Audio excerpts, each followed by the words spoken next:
आज हम आप लोगों को विद्युत मोटर के बारे में बताएंगे, जिसके अंतर्गत विद्युत मोटर किसे कहते हैं, विद्युत मोटर का सिद्धांत क्या है, अर्थात ये किस सिद्धांत पर कार्य करती है और विद्युत मोटर की संरचना अथवा रचना कैसी होती है, विद्युत मोटर की कार्यविधि क्या है और विद्युत मोटर अथवा इलेक्ट्रिक मोटर का उपयोग कहाँ कहाँ होता है।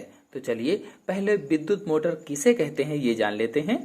तो विद्युत मोटर एक ऐसी युक्ति है जिसके द्वारा विद्युत ऊर्जा को यांत्रिक ऊर्जा में बदला जाता है। अर्थात विद्युत मोटर अथवा इलेक्ट्रिक मोटर एक ऐसा यंत्र होता है जिससे इलेक्ट्रिक एनर्जी को मशीनी एनर्जी में बदला जाता है। मतलब विद्युत मोटर से विद्युत ऊर्जा जो होती है वो यंत्र की ऊर्जा में चेंज हो जाती है। चलिए अब विद्युत मोटर के सिद्धांत को समझ लेते हैं, अर्थात प्रिंसिपल ऑफ मोटर को जान लेते हैं।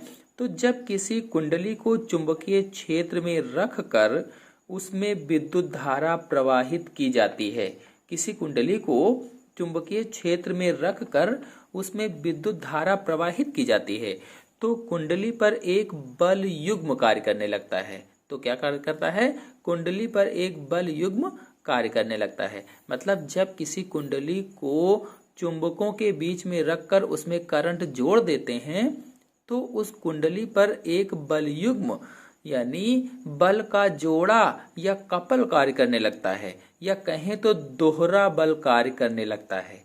और यह बल युग्म कुंडली को उसके अक्ष पर घुमाने का प्रयास करता है। जब कार्य करता है दोहरा बल युग्म तो कुंडली को उसके अक्ष पर ही घुमाने का प्रयास करता है। यानी जो बल युग्म कुंडली पर लगा वो कुंडली को घुमाना शुरू करता है, जिसकी दिशा फ्लेमिंग के बाएं हाथ के नियम द्वारा निर्धारित होती है। यानी उसकी दिशा की किधर को घूमेगा ये फ्लेमिंग के बाएं हाथ के नियम के द्वारा निर्धारित होती है। यदि आप लोग फ्लेमिंग के बाएं हाथ का नियम नहीं जानते हैं तो मेरे चैनल में फुल वीडियो अपलोडेड है, आप लोग जाकर के देख सकते हैं।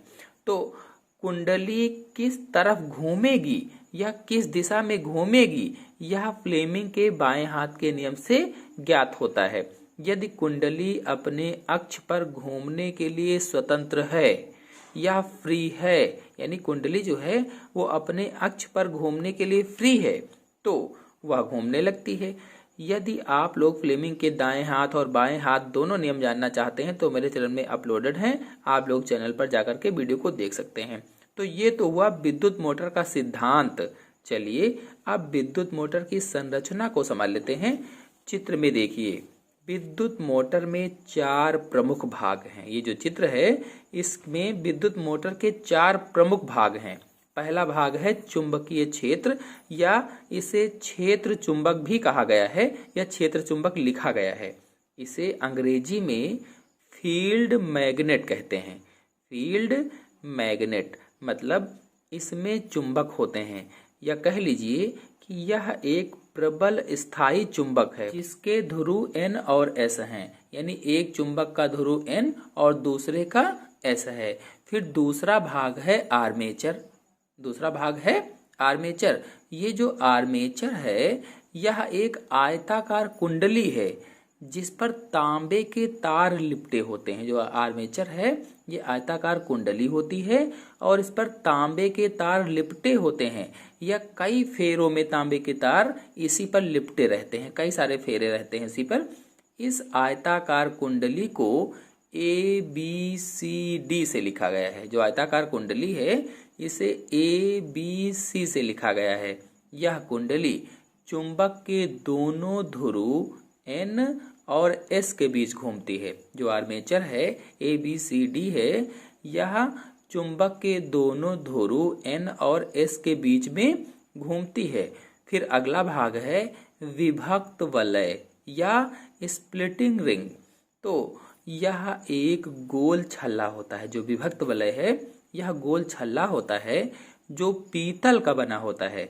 यानी यह पीतल का वृत्ताकार छल्ला होता है जो 2 बराबर भागों कौन कौन से P और Q में बटा होता है। 2 बराबर भागों में बटा है। इन भागों के नाम क्या है? P और Q। ये दोनों भाग अलग अलग रहते हैं। दोनों भाग जो हैं अलग अलग हैं और आर्मेचर की कुंडली के सिरे इन्हीं वलयों यानी P और Q से जुड़े होते हैं। जो आर्मेचर है उसकी कुंडली के जो सिरे हैं P और Q से जुड़े होते हैं।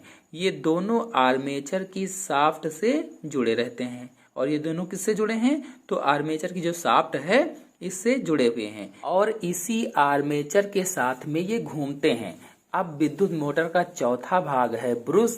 तो इसमें जो विभक्त वलय P और Q हैं ये दोनों कार्बन धातु की बनी दो पत्तियों, कौन कौन सी पत्तियां हैं, A1 और A2 को स्पर्श करते हैं। P और जो Q हैं ये दोनों कार्बन धातु की बनी दो पत्तियों A1 और A2 को स्पर्श करते हैं या कह लीजिए कि छूते हैं, जिन्हें ही ब्रुश कहा जाता है। जिन्हें क्या कहते हैं, ब्रुश कहते हैं। जो ब्रुश हैं इनका संबंध दो संयोजक पेंचों से होता है। इन ब्रुशों का संबंध दो संयोजक पेंचों से होता है। इन्हीं पेंचों के बीच एक बैटरी लगा दी जाती है। जो ये दो पेंच हैं इन पेंचों के बीच में एक बैटरी लगी हुई है। एक ब्रुश से करंट कुंडली में जाता है, एक जो ब्रुश है उससे करंट कुंडली में जाता है और जो दूसरा ब्रुश है इससे करंट जो कुंडली से बाहर की ओर निकलता है। तो एक ब्रुश से कुंडली में जाता है और दूसरे ब्रुश से करंट बाहर निकलता है। तो ये तो हुआ इलेक्ट्रिक मोटर का स्ट्रक्चर यानी विद्युत मोटर की संरचना। चलिए अब विद्युत मोटर की कार्यविधि को समझ लेते हैं। तो जब बैटरी से कुंडली में विद्युत धारा प्रवाहित की जाती है, ये जो बैटरी है इससे कुंडली में जब विद्युत धारा प्रवाहित की जाती है, करंट लगाया जाता है, तो फ्लेमिंग के बाएं हाथ के नियम के अनुसार या फ्लेमिंग के बाएं हाथ से कुंडली की भुजाओं, कौन कौन सी भुजाएं, AB और CD, AB और CD कुंडली की भुजाएं हैं। भुजाओं पर बराबर परंतु विपरीत दिशा में दो चुंबकीय बल कार्य करने लगते हैं। यानी जैसे ही विद्युत धारा प्रवाहित की गई, करंट लगाया गया, तो फ्लेमिंग का बायां हाथ का नियम उसमें लग जाता है और बाएं हाथ के नियम के अनुसार कुंडली की जो भुजाएं AB और CD हैं इन पर बराबर लेकिन विपरीत दिशा में चुंबकीय बल कार्य करने लगता है। बल तो बराबर लगता है लेकिन विपरीत दिशा में कार्य करता है। ये दोनों बल एक बल युग्म बनाते हैं और दोनों बल मिलकर के बल युग्म बनाते हैं, कपल बनाते हैं, जिसके कारण कुंडली वामावर्त या अंग्रेजी में कहें तो एंटी क्लॉकवाइज दिशा में घूमने लगती है। जो कुंडली है बल युग्म के कारण एंटी क्लॉकवाइज दिशा में घूमने लगती है। यानी जिधर क्लॉक घूमती है उसके बिल्कुल एंटी, तो एंटी क्लॉकवाइज हो गई या वामावर्त हो गई।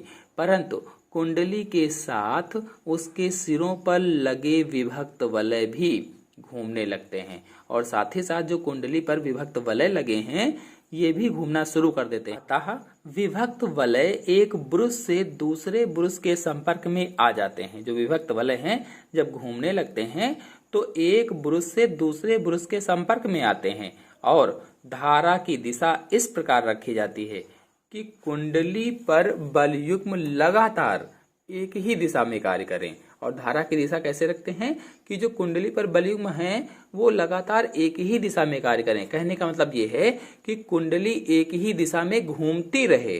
तो कुंडली के घूमने के कारण उसके धुरादंड को गतिज ऊर्जा प्राप्त होती है और जैसे जैसे कुंडली तेजी के साथ घूमती रहती है तो जो उसका धुरादंड है उसको गतिज ऊर्जा प्राप्त होती है।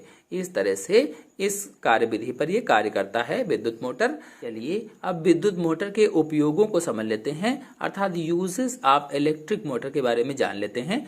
तो विद्युत मोटर का उपयोग बिजली के पंखे, बिजली का पंखा आपने देखा होगा, तो उसके अंदर जल पंप, जो जल का पंप होता है, जो समरसेबल वगैरह है, उसमें आटा चक्की, जो आटा गेहूं पीसने वाली चक्की होती है, उसमें वॉशिंग मशीन, जो वॉशिंग मशीन होती है, इसमें भी मोटर लगाई जाती है और अनेक विद्युत उपकरणों को चलाने में किया जाता है। यानी कुल मिलाकर देखा जाए तो विद्युत मोटर का उपयोग बिजली के पंखे, जल पंप, आटा चक्की, वॉशिंग मशीन और अनेक विद्युत उपकरणों को चलाने के लिए किया जाता है। आशा है आप सभी लोगों को विद्युत मोटर अथवा इलेक्ट्रिक मोटर अच्छी तरह से समझ में आ गई होगी। तो आज के अंक में इतना ही। अगले अंक की जानकारी के लिए मेरे चैनल को सब्सक्राइब कर लीजिए और साथ में बेल आइकन को भी प्रेस कर लीजिए ताकि अगले वीडियो की नोटिफिकेशन आपको सबसे पहले प्राप्त हो जाए। धन्यवाद।